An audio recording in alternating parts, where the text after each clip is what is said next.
ہمیں کرنا کیا چاہیے؟ ہم تو آپس میں لڑ پڑے ہیں، ہم مسلمان، کاش ہم ایک دوسرے پر کفر کا فتویٰ نہ لگاتے، کاش ہم میلاد منانے والوں پر کفر کا فتویٰ نہ لگاتے، رسول اللہ کی محبت میں انگوٹھے چومتے ان پر کفر کا فتویٰ نہ لگاتے، رسول اللہ کی معجزات کو بیان کرنے والوں پہ کفر کا فتویٰ نہ لگاتے، تو آج اس گستاخ کو، دشمن کو یہ جرت نہ ہوتی کہ وہ حضور کے بارے میں کوئی بکواس کرے۔ بدلہ لینے کا صحیح طریقہ کیا ہے کہ رسول اللہ کی تعلیمات کو عام کرو، حضور کے معجزات کو بیان کرو، حضور کی تعلیم کو، حضور کا جو میسج ہے وہ دوسروں تک پہنچاؤ، حضور کے کمالات کو بیان کرو، حضور کی شخصیت اور سیرت اور کردار اور افکار کو بیان کیا جائے، تاکہ کافر کو بھی پتا چلے کہ ہم کس کی گستاخی کر رہے ہیں۔ وہ کافر، وہ لاکھوں خداؤں کے آگے سر سجدے میں رکھنے والے، وہ ایک ہے، ہم ایک خدا کے آگے سر سجدے میں رکھنے والے ہم ایک نہیں ہیں، ہم تقسیم در تقسیم ہیں۔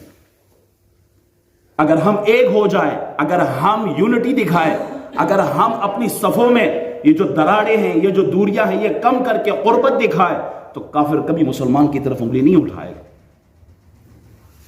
ہم تو اپنے ہی معاملات میں تقسیم ہے، کوئی ایک پاکستان کے اندر ہی دیکھ لے، سیاسی تقسیم کتنا ہے ہمارا، پھر پوری امت کی طرف دیکھیں، ہم کلر میں، ہم ہر لحاظ سے تقسیم شدہ ہے۔ اگر ہم یونٹی دکھائیں، جیسے اب دکھائی ہے عربوں نے، 3-4 ملک ایک ساتھ اکٹھے ہوئے، تو عالم کفر میں اس وقت لرزہ بر اندام ہے وہ لوگ، ان پر غشی کے دورے آ رہے کہ یہ ہمارے ساتھ ہوا کیا، 4 مسلمان ملک کھڑے ہوئے تو ان کی حالت خراب ہو گئی۔ اگر پوری امت ایک جگہ ایک پلیٹ فارم پہ جمع ہو جائے تو ان کی حالت کیا ہو۔ ہمارا آج کا پیغام یہی ہے کہ سب سے پہلے اپنے اندر یونٹی رکھیں، اپنے اندر یہ جو نفرتیں ہیں، یہ بغض ہے۔ وہ کل پرسوں تک بندہ زندہ تھا، عامر لیاقت، سب اس کو گالیاں دے رہے تھے، جیسے ہی دنیا سے گیا سب تعریفیں کرنے لگے۔ ایک دوسرے کے خلاف ہم لگے ہوئے، ایک دوسرے کو مار دھاڑ، ایک دوسرے کے خلاف بکواس، ایک دوسرے کے خلاف تہمت، غیبت، آپس میں ہم اس طرح ایک دوسرے کے دشمن بنے ہوئے۔ جب مرتے ہیں تو پھر کوئی بھانجا پھول لے کے آ رہا ہوتا ہے، کوئی چاچا پھول لے کے آ رہا ہوتا ہے، قبر پہ کوئی کسی کا نام کسی کا نام۔ اگر پھول دینا ہی ہے تو زندگی میں ایک دوسرے کو دے، مرنے کے بعد قبر پہ پھول رکھنے کا کیا فائدہ؟ پھر جو محبت دکھانی ہے وہ زندگی میں دکھائے تاکہ اس کا اثر بھی ہو۔ آپ اگر یونٹی دکھاتے ہیں تو کافر کو ادھر ہی شکست ہو جاتی ہے۔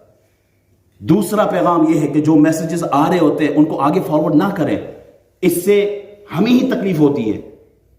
رسول اللہ صلی اللہ علیہ وسلم کے بارے میں کافروں نے کیا کچھ نہیں بکا تھا، صحابہ نے وہ شعر، وہ باتیں آگے نہیں ٹرانسفر کی ہیں، روک دی انہوں نے۔ ہم وہ میسیجز آگے ٹرانسفر کرنے میں لگے ہوئے ہیں، جس کی وجہ سے ہمیں ہی تکلیف ہوتی ہے۔ اللہ تعالی ہمیں رسول اللہ صلی اللہ علیہ وسلم کے نام پر غیرت کھانے کی توفیق عطا فرمائے۔ امتی بن کر سوچے، امتی بن کر سوچے، رسول اللہ کا ہم نے سامنا کرنا ہے۔ کل اگر انہوں نے اتنا ہی پوچھ لیا، تمہارے پاس فیس بک بھی تھا، میڈیا تھا، سوشل میڈیا تھا، تم بول سکتے تھے، لکھ سکتے تھے، کر سکتے تھے۔ جب کافر میرے بارے میں بکواس کر رہا تھا، بتا تو نے کیا کیا ہے؟ میرے پاس کوئی جواب ہے کہ محمد سے وفا تو نے، تو ہم تیرے ہیں، یہ جہاں چیز ہے کیا، لوح و قلم تیرے ہیں۔